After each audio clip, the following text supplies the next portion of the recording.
Okay, I'm back. Yeah. So my PowerPoint still on? No, Professor. I have to do that again, right? I have to Yes. share. Yes. I will share later when you tell me the time. Or should I do it now? So I will introduce you first, Professor. So thank you everyone for coming to our international online class. I would like to introduce our special guest for today's lecture. So his name is Professor Jerry Lin. He received the PhD degree in engineering mechanics from the University of Florida, Gainesville, USA in 1991. He is currently the director of the Center for Intelligent Robots in National Taiwan University of Science and Technology, Taipei, Taiwan.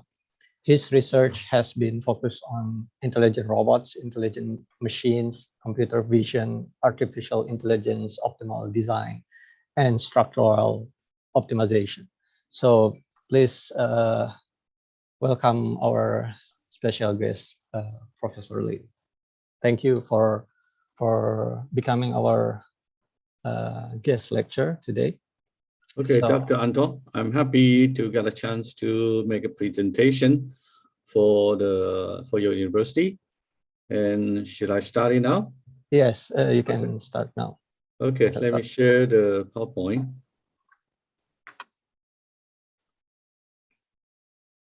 Can you see it now? Yes, I can. We can see it clearly. Yeah. Okay. And as Anton said that I'm a professor in National Taiwan University of Science and Technology. And I'm a professor in Department of Mechanical Engineering. And also I'm the director for the University Research Center called Center for Intelligent Robotics. Okay, I also found an automation company Sains. Okay, so today I will using about 50 minutes to introduce the advances on intelligent robotics and the applications in intelligent manufacturing. We all know that intelligent robotics are very attractive. But if you have technology, but you cannot apply in industry to create the benefit value, then it's kind of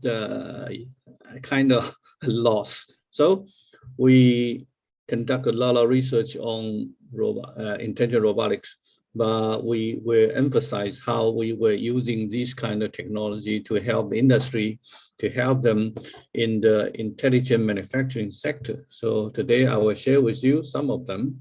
I hope, and here from this page, you see many robots, including human robot and bipedal robot, and a lot of robot that was made a long time ago. Okay, you see that the first one here is called on the left is called Dark One, and then in 2006 we have a Dark 2. In 2008 we have a Dark 3. Okay, those are multifunctional, entertaining, and these are the robots I made a long time ago, 17 years ago. And these are aimed for the commercial product. Okay. And the first robot I made in 2005 is called the Duck One. That means a doctor, means the robot knows a lot of things. First, the robot can teach spelling. So if you show a card to the robot see it will tell you by apple, A-P-P-L-U. So can help children to learn the pronunciation, spelling. And the robot at a time also can recognize your face. And also the robot can serve tea to you. For example, I show the robot a card on my face. And the robot will go somewhere on the table to find a cup of tea and grasp it and bring it to in front of me and say, please have tea, Professor Lin. And on the lower left, you see that the robot, when I show the robot a card about dog, then the robot will go to find 3 character cubes, one after one, and stack them, become a column. Start from the top will be D-O-G, okay? So the robot will recognize your command, asking to stack a dot column. Then the robot have to find out where are the 3 character cubes containing the 3 characters that I need. Okay, then he have to move by motion control and then find a character cube and grasp it and also spin it. Let the letter that it need to show face the robot, then go somewhere on the red platform to stack it. It's very challenging task even now, but it was conducted in 2005. And the robot can recognize the mathematical problem and solve it and tell you the answer. The robot can play Go game. And in the second version, the robot can play Chinese chess and can play the international chess. It's another challenge because the vision, the camera installed on the forehead of the robot have to recognize all the pieces, and some pieces will be blocked by others. So it's kind of occlusion problem. So the robot have to correctly know every position of piece, then find out how to play it. Okay, and then the robot can play Go game, and robot can do a lot of things. And in the third version, that in order for the robot to become more commercially product type, so we simplify the design of mechanism. We simplify each arm from 6 degree freedom into 3. And also we install those kind of torsion prevention mechanism to help the elbow will not be will not be broken that easily. Also, we create a touch panel game center so that the robot can play with human on the same platform and without don't have to change these kind of interfaces. Okay, let's see some video. This is a demo of the after you show the robot. I forget is a pig or a cup. Okay. So to stack a cup from cup is CUP. So bottom one should be P. So robot have to find out the P. The next one he see that this one has a U. So he will pick it up. And this one will be final one will be C. So the robot learn about food. This So is so we can select this image. so if the children want to learn this hamburger, then show it to robot. Robot tell you how to pronunciation, how to spell. And this is to play Chinese chess. And we're using the electric magnet to install on the fingertip, so that when we need to adhere, pick up something, we turn on the power. So the will be magnet that adhere to the fingertip, so we can move it. This one is golden game. We're still using magnet to move this kind of metal piece. Oh, this is international chess. Occlusion is a major problem for writing this computer vision program. And then how to play is easy. We just find out some software and from the internet. And this is the game center so that we can play everything on a common center. Okay, let's move on. And these are two human robot we made in our lab. They are kissing. We had a project to make a robot theater. So we need to create a 2 human robot and a 2 bipedal robot to perform some programs on the stage. So in order to make a human robot with a facial expression capability, we need to prepare how to make these kind of artificial skin. Okay, so these are different type of artificial skin we made. And underneath the artificial skin actually is a very complicated robot head. In each robot head underneath this scalp. And maybe they have 20 servo motors. And they are moving, you see that there are some wire here. And these are hook are connected to the backside of the artificial skin, so that inside a lot of servo draw this kind of wire to different directions. So your face will deform, so that you create the facial expressions. And these are how we made artificial skin. That this gentleman was my son, and you see that we put the material to cover his face. And after very tedious operation, we make a mold. Then after we inject urethane, then after we took out from the mold, we have artificial skin. Okay. And this is how we create the facial expressions that we call the facial expression unit control point. And in different control point, we know that if we want to create a happy facial expression, we need to move those different control point to different directions. And this is how we made the different facial expressions. And you can see them. And let's see that demo. The robot said that you can close me. Now she said that you're too close. I will be shy because I'm a lady. This robot now try to mimic the facial expression of the people in front of her. The guy shows surprised face, she will mimic, show the same. Angry then or disgusting face. And then the guy, and now the robot show the called thinking or autonomous thinking. You show the robot a simplified notation, and the robot read it, understanding the content of music, then will sing out the song by herself in 30 seconds.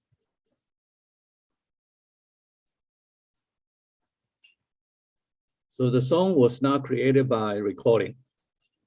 It's created by voice generation.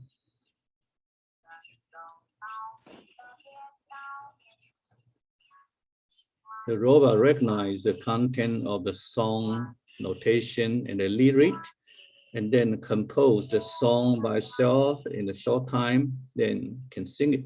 Okay. And the male robot show different facial expressions. And basically, we just let the artificial skin to deform, to change, so that you might see different facial expressions. Okay, then let's see the human robot. This is 2008, about 14 years ago, that first time the robot we made can successfully walk on the floor. The two people that are in two sides of the robot, later on they got their PhD degree.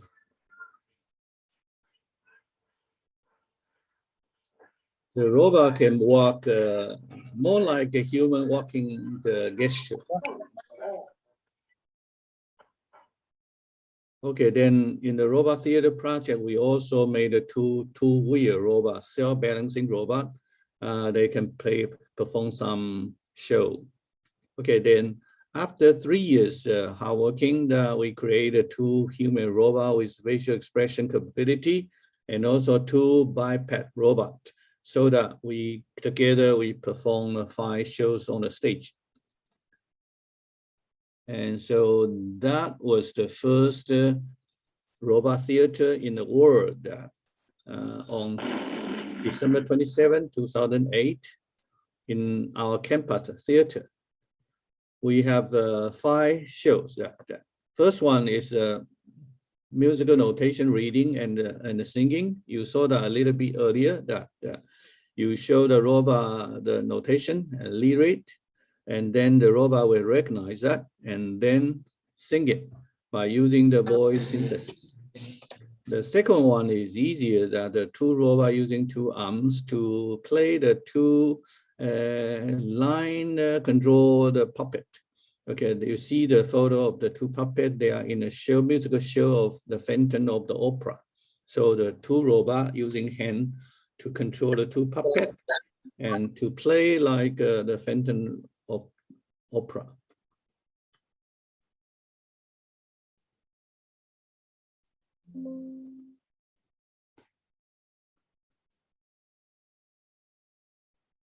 Wait.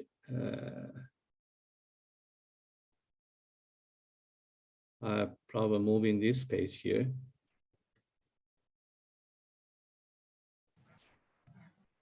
Okay, after that, we remove the puppet and 2 Android robot and move out of stage, and they continue play the Phantom of Opera. Okay. And then the fourth one is the first show is the Android, the biped robot invite a kid to sit in front of the robot, and robot using his arm to real time and paint the portrait or the face portrait. So actually, first we took a photo of the person. Then we're using computer vision techniques to simplify the RGB photo into this kind of line portrait, easy to be drawn. Then we control the robot to draw this kind of portrait. The final one is 2 Android robot to dance and 1 bipedal robot to beating the drums to have a musical show. Okay, let's spend some time to watch some part of the show.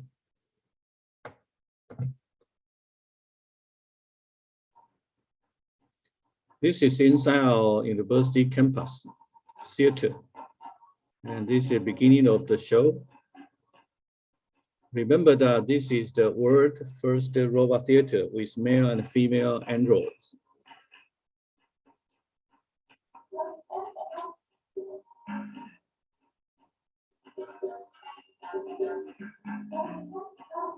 Now we put musical notation in front of the robot, and robot will start to sing it. Then after that, we invite the audience to change the content of lyric, and then show it again. The robot will sing again.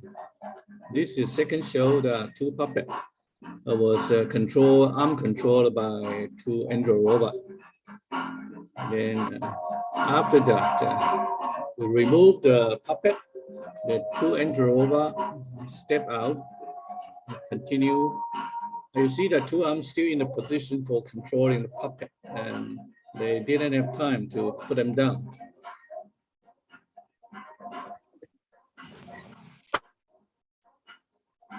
So they will do small dancing, singing.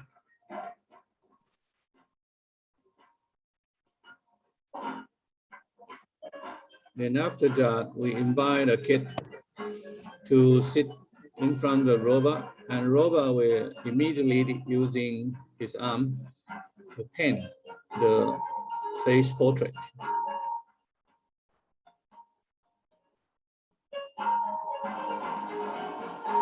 So these are all intelligent robots because they have intelligence. They got a vision. They know how to do things by themselves. We never control the robot. Robot do things by itself. Okay, this is how he saw the person's face, and he draw it.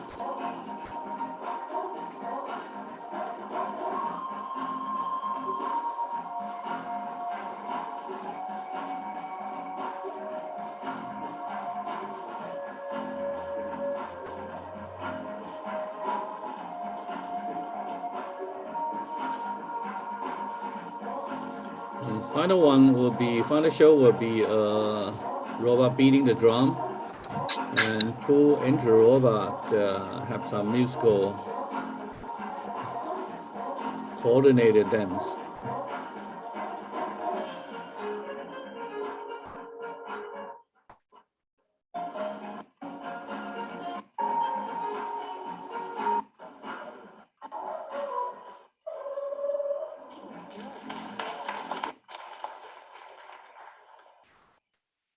Okay, these are more interesting part of my talk today. And later on, I move on more technical oriented object. And this is a simple project. Maybe you can do that in your university. It's called a robot catcher. And at that time that we're using a DSP platform to connect to 2D camera, and then to create a stereo vision. And then we ask a person to throw a ball to the robot, and robot will catch it. You see the robot system comprising a 2-degree freedom arm with a adherence touchpad. Okay, the vision system try to know the landing position of the ball, because the ball never goes go forward, so they will predict the straight line.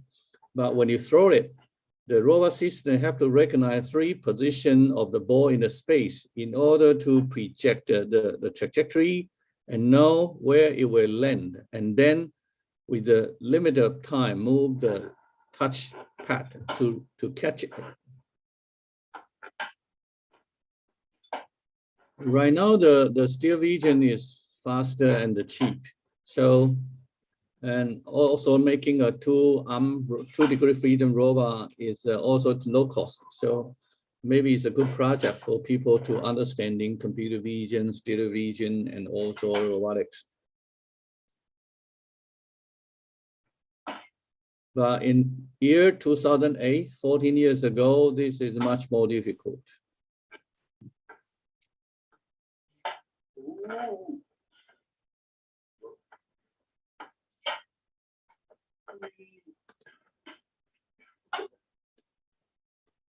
Okay, then 2 years later, in 2010, we have a more challenged real-time balloon shooting system.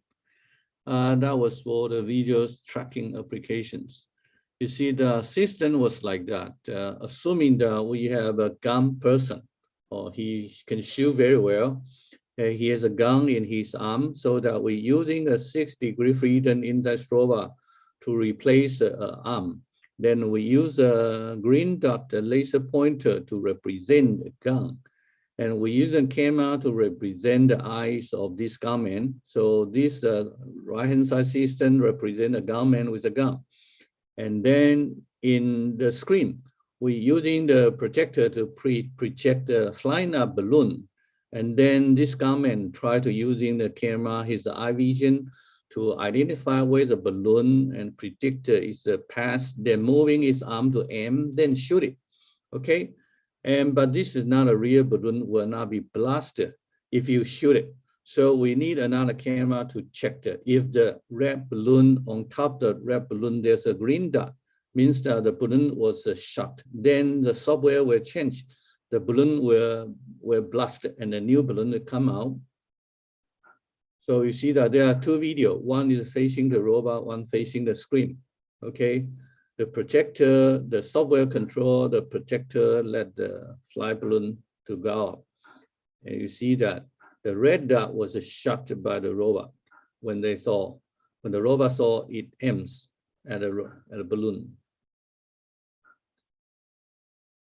So speed and faster visual tracking technique is a key for this kind of operation. And this kind of operation can be transferred into military application, shooting the enemy, things like that. Actually, you can do a lot of application using similar technologies. Okay, and later on, we have called a dish delivery robot. We make a robot to deliver dishes in a restaurant in China in 2012. And you see the video. It's not like ordinary AGV. Usually they will embed a magnetic wire underneath the ground, but that cost and also destroy the floor. But we're using a very simple black tape, plastic tape. And so the robot will track by tape. And also we can design any stops. So the robot can stop any stop required. So this robot actually is quite cheap. So it's also a good project for students to work on. And maybe you don't believe that right now we are making the same robot again, but right now we are making it without need of the plastic tape on the floor. We can guide it by seating, so that we want to sell this to the restaurant in Taiwan. Okay, then we have a project called impedance control. Impedance control is a force sensing based motion control. Okay, you see that the robot holding a cylinder try to insert into a hole, and I stop here. You see that the blue part of the device, that is 6 axis force or moment sensor. So the robot, the any factor was attached 6 axis force or moment sensor, then grasp a cylinder, try to insert a hole. If the alignment between the cylinder and the hole is perfect aligned, so the robot motion trajectory is also perfectly, then have no problem inserting this cylinder inside. But if there's some error on an angle, usually it will be stuck somewhere because the robot has no sense of force. So usually you will stuck and then break the option. But we using the information captured from this force sensor, so we know the resistance, force, and moment during the insertion. So we know that if there's a resistance, then based on the nature, the force or moment, which direction, how much, then we actively real-time change the insertion direction so that we can smoothly complete the insertion operation. So you can see that again. These are data are information received from the force sensor, and then we're using them to control the insertion.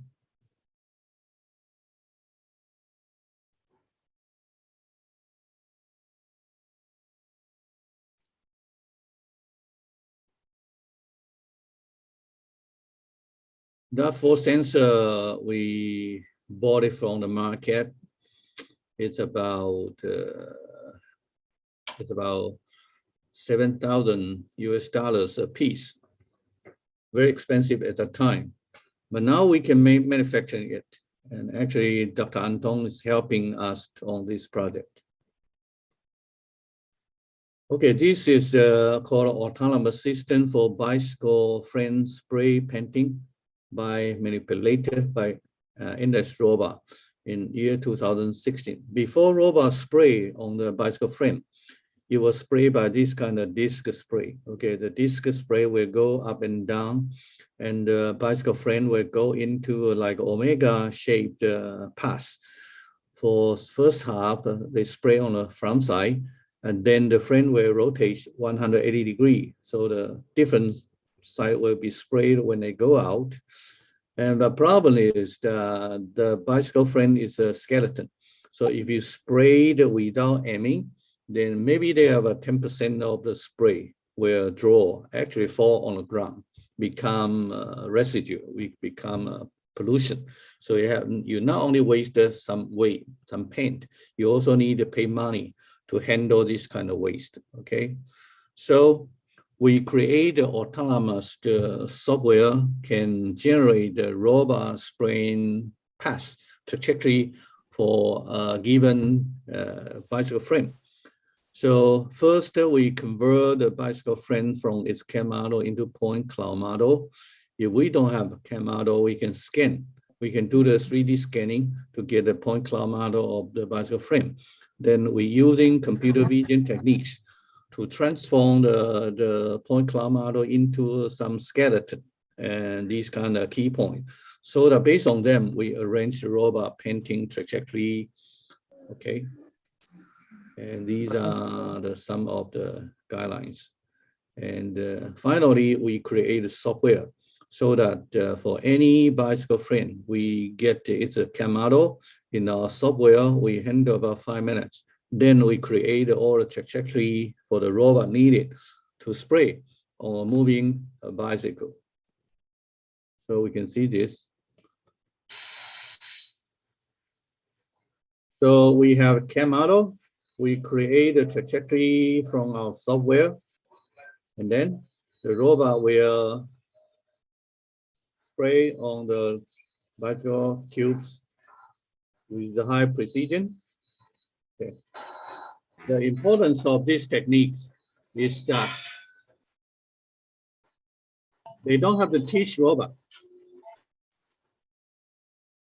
They don't have to teach robot because if you want to teach pendant to teach a robot about a trajectory like that, you might need 8 hours of teaching.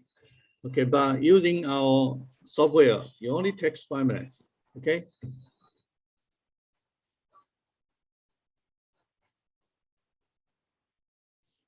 Okay, then we move on. Now we move on to combine a lot of the innovative in robotics technology to become some intelligent system for industry automation, intelligent automation or intelligent manufacturing.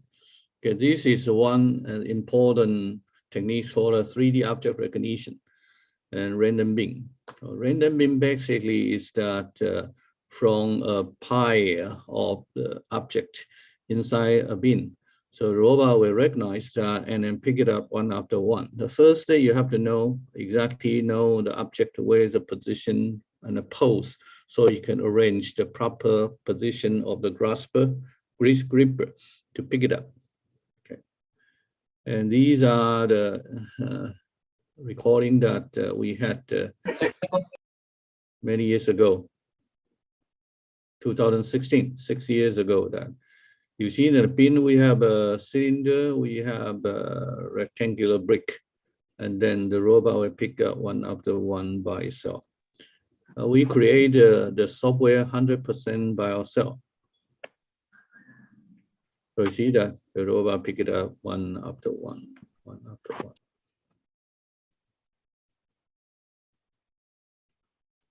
So you need a capability is the 3D object pose recognition, okay? If you have the pose recognition capability, so you can recognize the object, so a robot can put your hand on the robot, on the object, to do things that you want. You see at the beginning, now you see a lot of projected light, right? This is called a structural light approach. They have a camera, they have projector. So projector will project a large number of the predetermined pattern. And then based on the camera, capture the image of each pattern, determine the geometric shape on the surface. Then you have a point cloud model. Then you try to use them to. And this is a very large project. We have total of 6 professors to work for a company called Foxconn. Actually, that's the largest manufacturing company in the world. That 80% of Apple product, iPhone, iPad, was produced by Foxconn. And we helped the Foxconn company in 2015 to change a server production line. And at that time, they have 100 assembly tasks. Then we spent 1 year. We convert 60% or 70% of the human assembly task into robot assembly task. Okay, so we can see a video show during the. So in this kind of project, we need to combine robotics, trajectory planning, computer vision, and also the force control. Okay, we start from a PCB. The green PCB, then we started to insert. This is called the DIMM socket. DIMM socket is where you put in your memory in here. And this is during the development in our lab, okay? But later on, we don't using this kind of spinning system.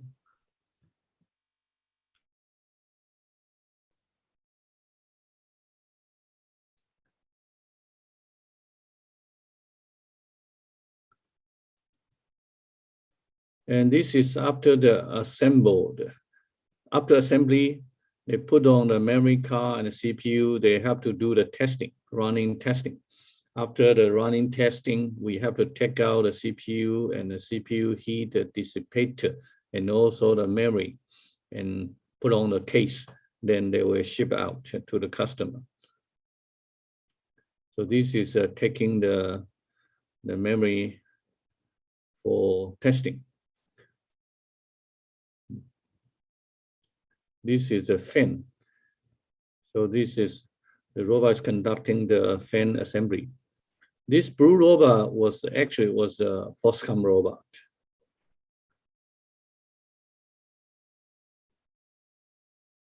And they lent us 2 robots to our university for 1 year. And those are during the development. We sort of assemble many of this kind of object. This is after the machine testing. They try to remove the CPU. Oh, this is after testing. They try to remove the memory. Yeah, take out the memory card. Put on a case. Take out a case because we need to do it several times before the robot, before the machine testing. After the machine testing, we need to do the removing and put it on and put it off. This is the airflow. This shows that this kind of module in production line never be positioned precisely enough for assembly. So we need using vision to detect the location error. And based on location error, we will real-time adjust the assemble position so that even with a positioning error, we still can handle it. Okay, this in 2005 show a more interesting application is that we create a glove. So if you wear the glove, you can move the robot any factor, the same pose, same direction, real time, without any teaching.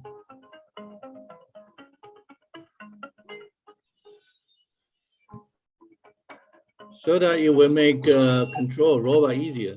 For example, that you want a robot to pick up a big object, randomly place a big object all the time, right? But you don't want to using a teach pendant to move it slowly. So if you have this kind of glove, you can do it easily.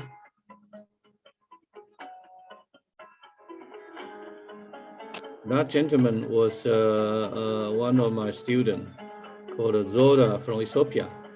Oh, he is very smart. I miss him.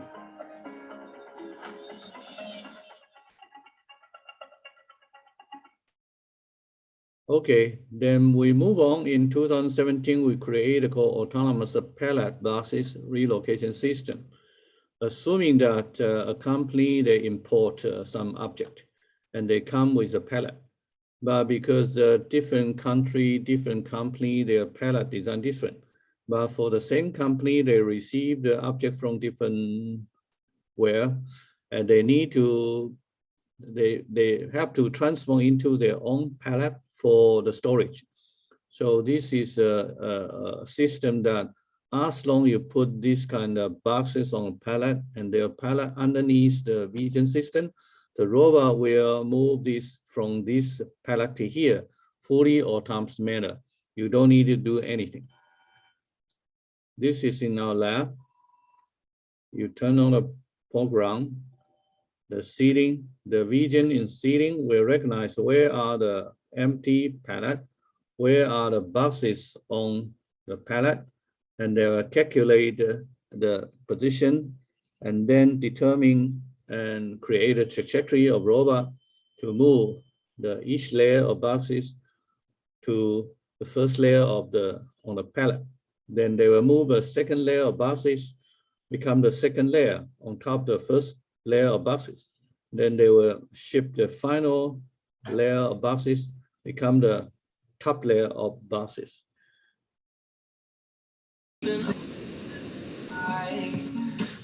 The importance of this application is that you don't need to do anything.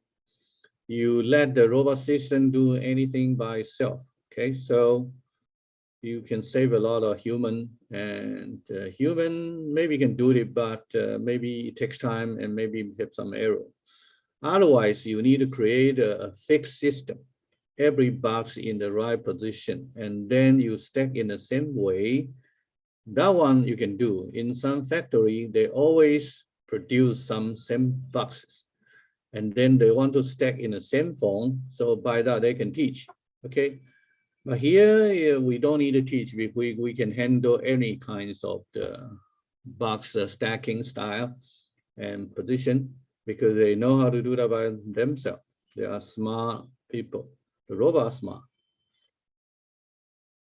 So you see the final one, you see the final box, they stacked from outside to inside so that they will not hit each other by a vertical path.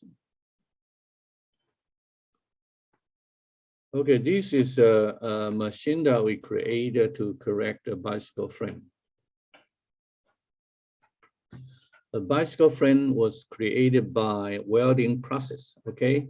But the manufacturing process, sometimes they are not vertical, they are not parallel, they create a lot of problems. So this machine can automatically detect the alignment error, and if not perfect, they will perform the plastic deformation to bend the bicycle frame to then become a normal one. Okay, these are a very interesting algorithm called 60 pose estimation. Okay, this is a Spanish PhD student in our lab that created this algorithm. And the algorithm participated in 3 years. We all want a global overall the best method. So in our lab, we created at least this is the best #1 in the world in 3 years in a row. We base only depth information, then can recognize the object in pose in the space faster, most reliable way. And this is an industry application topic is that if we want to do the laser cutting or welding or gluing on a small number of objects, then you don't have time to teach. So you're using this kind of technology. It's called a real-time tracking. We don't teach at all. We let the robot, okay? I'll explain to you after the end of this that we start from here. We start at the letter robot. You see that there's a glue device, right? But ahead of glue device, so we have a camera facing down. We have a laser projector facing down. And then as long as we let the camera can see the beginning of this line, the robot will, based on the projection, projected the laser line and image to calculate the 60 pose of this line.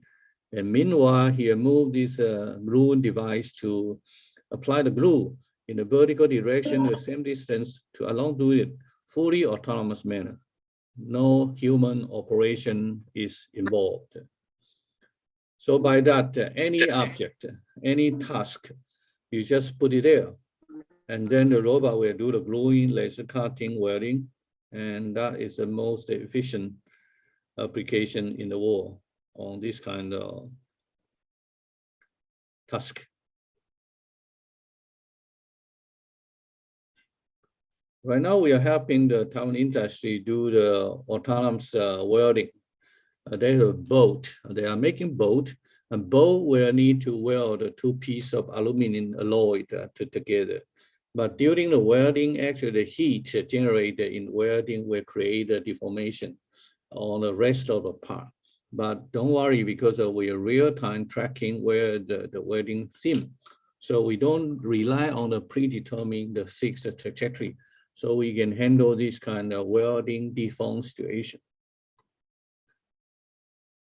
Okay, this you will see is I think, I don't know if it's a world first or not. We purely based on 2D image. but we can perform 3D object operation by robot, okay? And first, we're using the neural nets, the deep learning, okay, to recognize the object. After we know which object is what we interested, then we move on top of that. Then we're using the natural lemma or artificial lemma to determine where is the position for grasping for operation. So we never rely on 3D information. Okay, so this is a quite new application.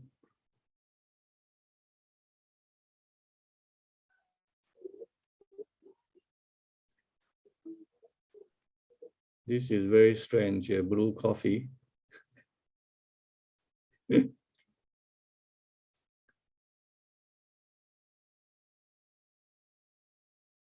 Okay, so this is 2D. And this one was generated by one of my Mr. PhD student. It's called a quasi-plane object picking. Okay, because a quasi-plane object, they are lack of the geometry feature, shape feature.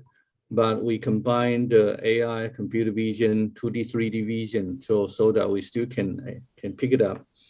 The back side was a totally flat, but front side they have plastic extrusion, so that you have to pick it up from the end of this plastic case and the side of that.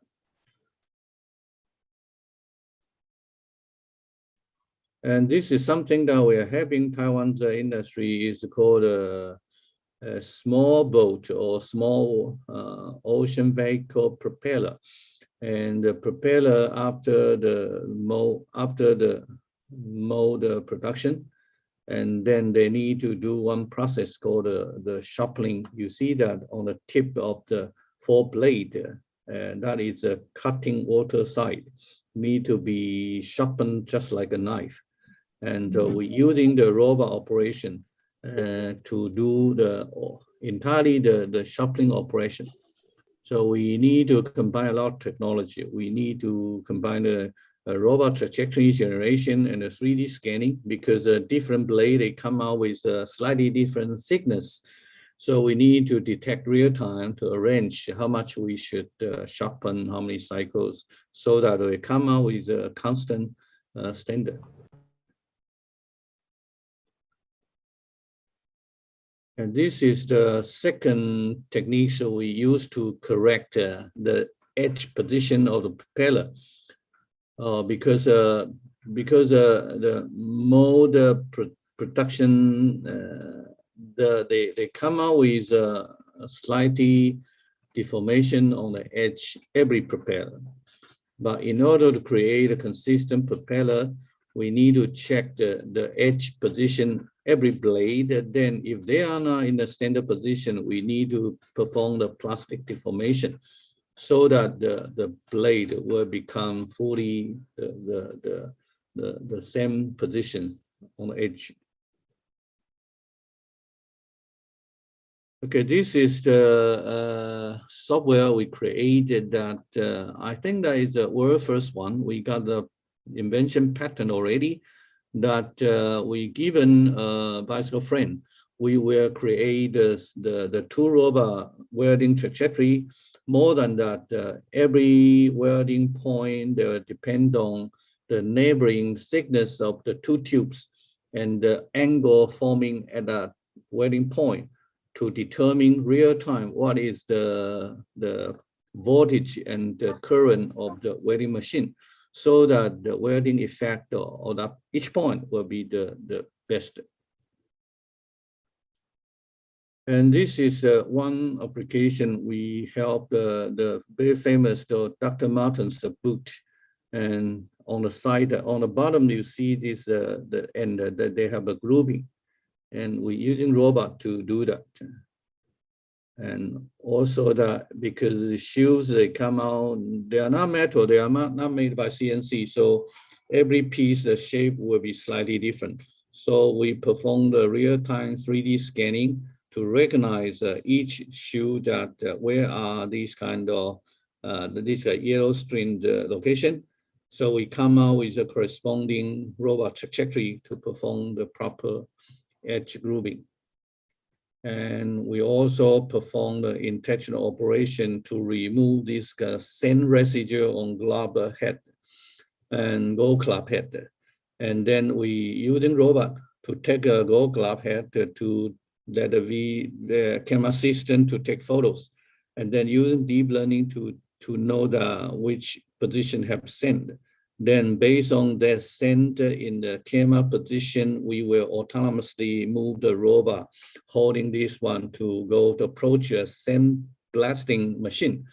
Let the nozzle of sand blasting machine to aiming the sand so that the sand will be cleaned completely with very high efficiency. And I think the time is up, so I have to stop here. And Anton, is that okay? Yes, it's okay, Professor. I think this is already 3 p.m. Thank you very much for your presentation of your work. Yep. So after this, actually, I want to ask the audience if there are any question. I think only one question. It's okay, Professor. Yeah. I'm okay, as long the time allows.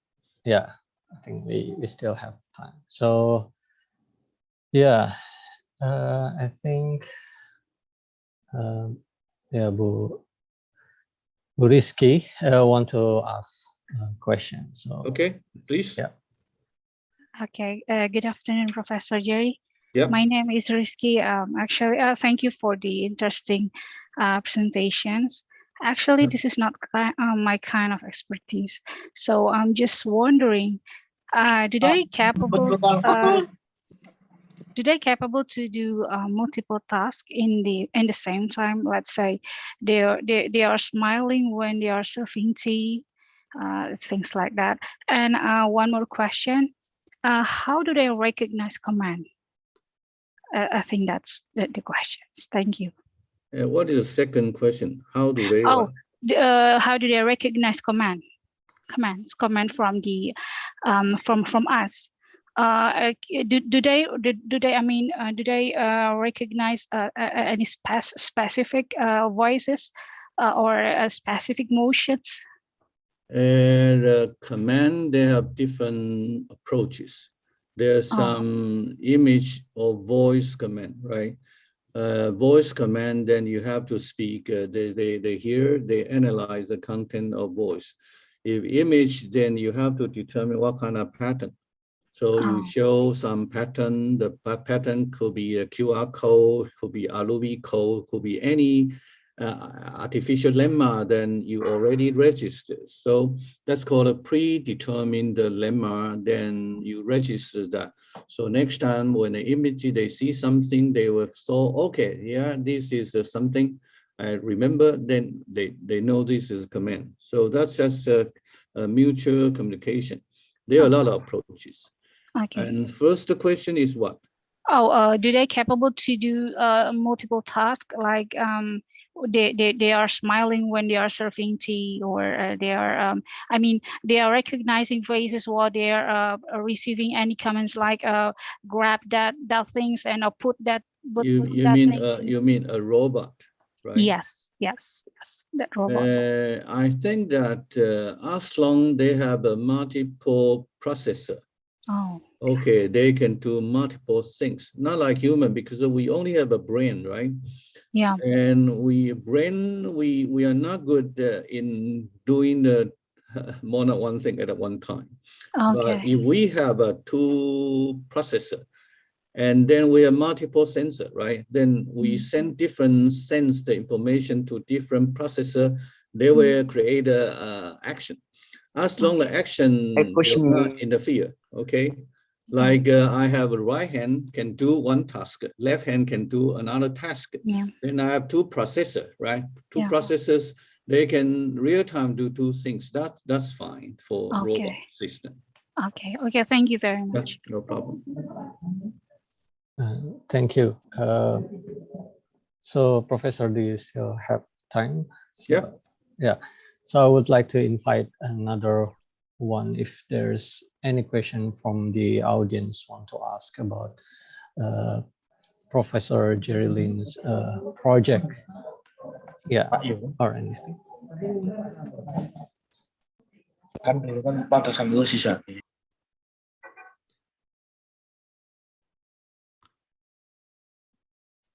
Okay, if no, I want don't hear. to. I don't hear any question. Yeah, there's still no Oh, no question. no questions so Okay. far, but I think it's already clear that what you are doing is very yang harus fascinating, mengeluarkan uang zamannya gaji. very fascinating for us. So I think we hope that we can someday Mr. Anton. to continue that. Yeah, Mr. Sahid, do you want to? Yeah, I have Yeah. a question for Okay. Professor Lin. So basically, Professor Lin, basically my expertise is computer science. So I'm curious about the algorithm or you mentioned before that you use about the machine learning or deep learning in artificial intelligence to do a lot of doing in the robotic. So any specific algorithm or deep learning model to automatic like what you do, Professor Lin? Okay, that's a good question, that AI, especially the deep learning, has been widely used in many applications.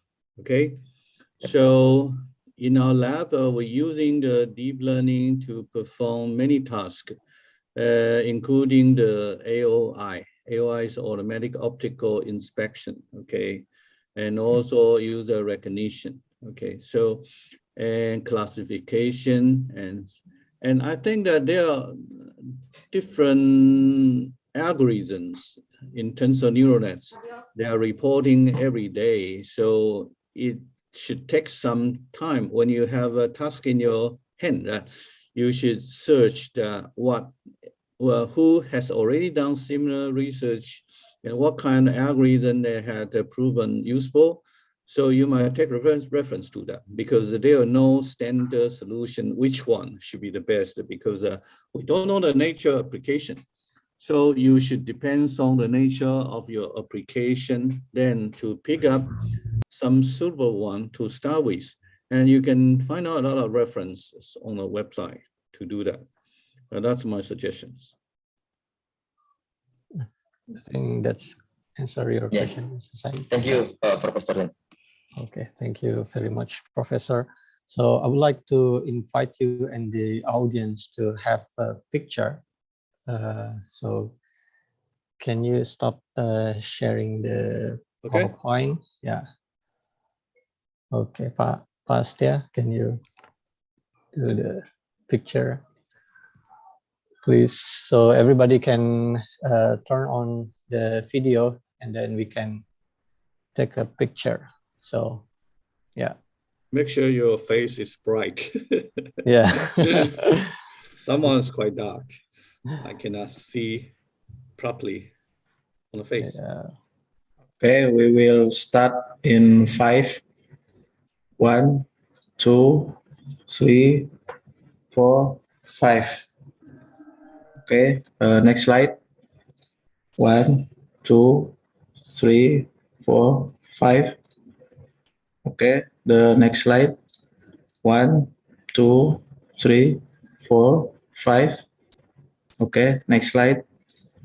1, 2, 3, 4, 5. Okay, next slide.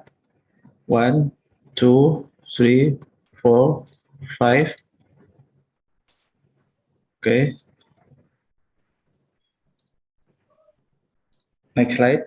1, 2, 3, 4, 5. Okay. Okay. All ready. All the participant take picture. Thanks, Mr. Anton. Thank you, Mr. Satya. So we hope maybe in future Professor Lin can come to Bogor to visit, and we will invite you to to take a round in Bogor. And we Okay. would like to happy to do that. Or maybe if some of us want to go to Taipei, so Okay. yeah, we would like to welcome Okay. also. So it's an honor to us to have you here. So thank you very much for your presentation, and thank you very much for the audience for the attention. I hope all of you learn or inspired to do something great. Okay, thank you and bye bye. Okay. Bye-bye. See you.